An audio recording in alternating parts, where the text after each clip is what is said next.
ಒಮ್ಮೆ ಕಾಲದಲ್ಲಿ ಶಿವಮೊಗ್ಗ ಜಿಲ್ಲೆಯ ಒಂದು ಚಿಕ್ಕ ಹಳ್ಳಿಯಲ್ಲಿ ರಾಮಯ್ಯ ಎಂಬ ಸರಳ ರೈತನಿದ್ದನು. ಹಳ್ಳಿ ಬದುಕು, ಪ್ರಕೃತಿಯ ಸಾಥ್, ಶ್ರಮದಲ್ಲಿ ಶ್ರದ್ಧೆ ಇಟ್ಟುಕೊಂಡಿದ್ದ ಅವನು. ರಾಮಯ್ಯ ಬೆಳಿಗ್ಗೆ ಎದ್ದು ಎತ್ತಿಗೆ ನೀರು ಹಾಕಿ, ಹೊಲ, ಗೊಬ್ಬರ, ಬೀಜ. ರಾಮಯ್ಯನ ಬದುಕು ಇವೆಲ್ಲರ ಸುತ್ತಲೂ ಸುತ್ತುತ್ತಿತ್ತು. ನಂಬಿಕೆಯಿಂದ ಪ್ರತಿದಿನವೂ ಹೊಲಕ್ಕೆ ಹೋಗುತ್ತಿದ್ದ. ಆ ವರ್ಷ ಆಕಾಶ ಹಾಸುಹಾಸಾಗಿ ಕಾಣಿಸುತ್ತಿತ್ತು. ಮಳೆ ಬಂದಿರಲಿಲ್ಲ. ರಾಮಯ್ಯ ಬಿತ್ತಿದ ಬೀಜಗಳು ಚಿಗುರಲೇ ಇಲ್ಲ. ಇಡೀ ಹಳ್ಳಿ ಕುಗ್ಗಿತು. ರೈತರು ತಮ್ಮ ಜಾನುವಾರು, ಗೋವು, ಬೆಳುಹುಣಸೆ ಎಲ್ಲವನ್ನೂ ಮಾರಾಟ ಮಾಡಿದರು. ಕೆಲವರು ಹಳ್ಳಿ ಬಿಟ್ಟು ಹೋಗಿದರು. ಊರು ನಿಶ್ಶಬ್ದವಾಯಿತು.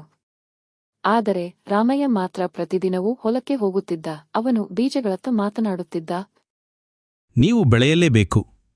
ಮಳೆ ಬಂದರೆ ನೀವು ಚಿಗುರ್ತೀರಿ. ಅವನ ಪತ್ನಿ ಸೀತಮ್ಮ ಒಮ್ಮೆ ಕೇಳಿದರು. ನೀವು ಏನು ಬಿತ್ತಿದರೂ ಮಳೆಯಿಲ್ಲದೆ ಹೀಗೆ ನಾಶವಾಗಿದ್ರೆ ಏನು ಪ್ರಯೋಜನ? ನಂಬಿಕೆಯಿದ್ದರೆ ಪ್ರಕೃತಿ ಕೂಡ ಸ್ಪಂದಿಸುತ್ತದೆ. 3 ತಿಂಗಳ ಬಳಿಕ ಮೋಡಗಳು ಕವಿದವು. ಮಳೆ ಸುರಿಯಿತು. ಮೊದಲ ಬಾರಿಗೆ ರೈತರು ಉಸಿರಾಡಿದಂತೆ. ರಾಮಯ್ಯನ ನಂಬಿಕೆ ಫಲ ನೀಡಿತು. ಅವನ ಹೊಲ ಮತ್ತೆ ಜೀವದಿಂದ ತುಂಬಿತು. ಇತರರು ಹತಾಶರಾದರೂ ಅವನು ವಿಜೃಂಭಿಸಿದರು. ತಿಂಗಳುಗಳ ಬಳಿಕ ಇಡೀ ಹಳ್ಳಿ ಬಿದ್ದಿದ್ದರೂ ರಾಮಯ್ಯನ ಹೊಲದಲ್ಲಿ ಸಮೃದ್ಧಿ ಕಂಡುಬಂತು. ಹಳ್ಳಿಯವರು ರಾಮಯ್ಯನನ್ನು ದೇವಾಲಯದ ಮುಂದೆ ಸತ್ಕರಿಸಿದರು. ಮೌಲ್ಯ ಪಾಠ ಕೇಳಿದರು. ಈಗಲೂ ನೀನು ಹೇಗೆ ನಂಬಿಕೆ ಇಟ್ಟುಕೊಂಡೆ? ಶ್ರಮ ಮಾಡುವವನು ನಿರೀಕ್ಷೆಗೆ ಬಿದ್ದುಬಿಡಬಾರದು.